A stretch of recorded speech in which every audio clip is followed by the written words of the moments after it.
Hi, it's Dave Oates here with Ryan Shaw. We're from FinderMonkey and Joanna North Associates, back with another weekly video.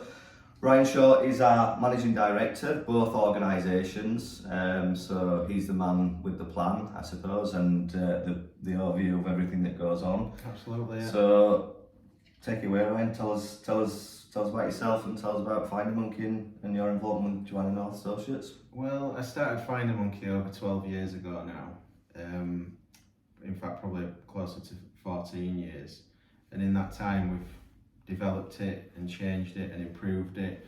And I think I see my role now as just continuing to gradually improve it as best we can. But actually, what we've created is a really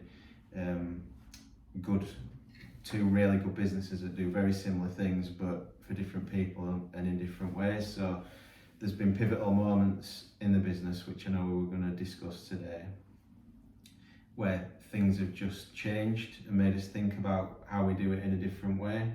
So there was a Radio Leeds interview that I did back in 2011, where we were speaking to Adam Pope.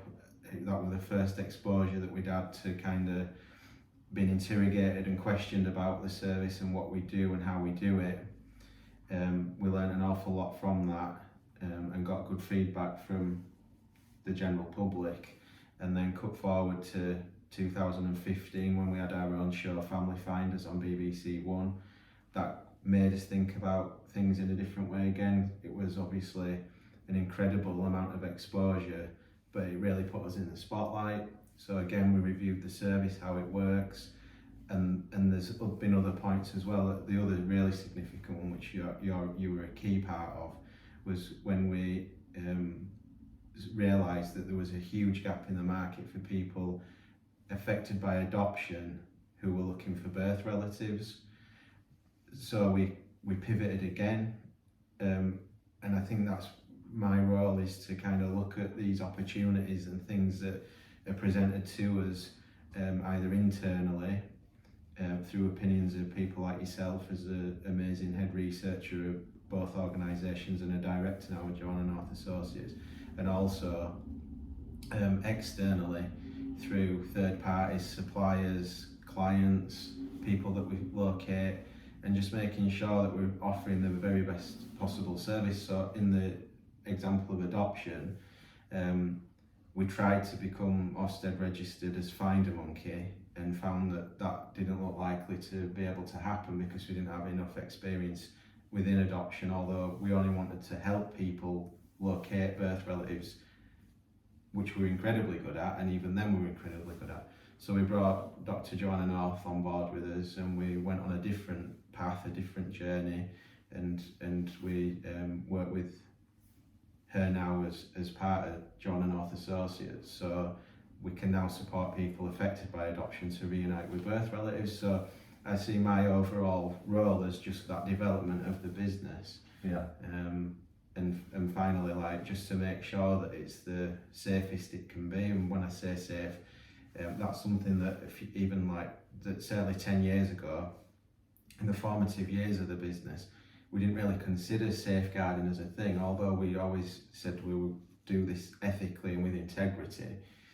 There's actually more to it than that, and a deeper understanding of how you protect people, how you protect the businesses, how you protect the clients that come to us, and also how you protect the people that we locate. Well, I think if I can take you back to that point you made earlier about that interview in 2011 on Radio Leeds, you talked about a case, a gentleman that we'd helped, which always really sticks in my mind, where he'd come to us to find a foster parent, essentially, that he'd been raised with for several years, and then in England, then taken away from England back by his birth father. Had a really difficult experience, but really felt connected and close to these people, and we helped him. And I think for me that was we used to just essentially trace people, didn't we? That was how we set up, and cases like that was the one that really sticks in my mind, made us realise how important finding people is for some people, but also then the intermediary process, not just the aspects of finding people, which we were already very good at then. It then became,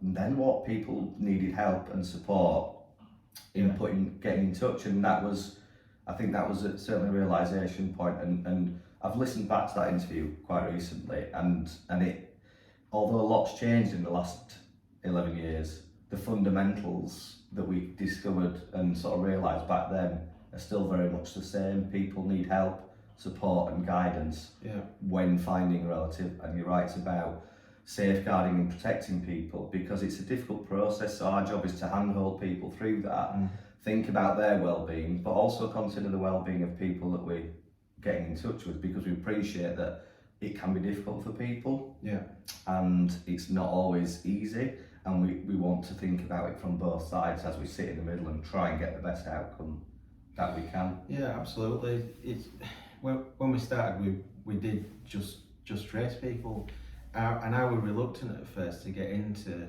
the intermediary side of it, just because there was a lack of experience on our part on how you do that. But it became apparent pretty early on with searches like that one that we referenced in that interview, that actually, wait a minute, this is so important to people.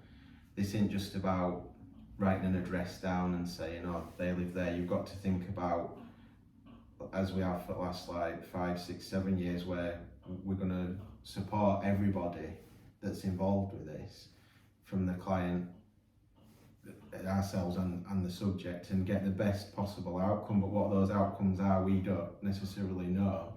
But now, with the people that we work with and the training that we give our team, we can safely say that we're incredibly good and incredibly diligent at getting the best possible outcome. But we also have an understanding when we contact someone that it might not be the right time for them just today, when that letter lands on their doorstep, to say that we're attempting to make contact with them.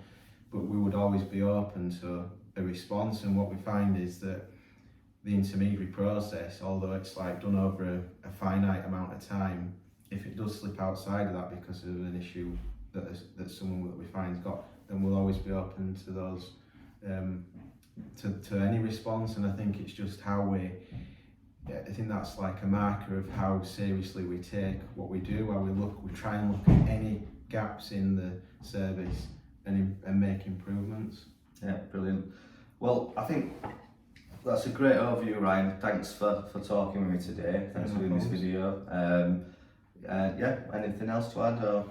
No, just if anyone's watching and they're thinking about using our services, just rest assured that we'll do everything we can to help and support you through what can be an emotional journey. We understand that, and you have my reassurance as a managing director that we employ amazing people now who are highly trained professionals, and they're there to support you on your journey. So give us a call when you feel like you want to have a conversation about that. Brilliant. Thanks a lot, Ryan. Thank you. See you next time. Thanks for watching.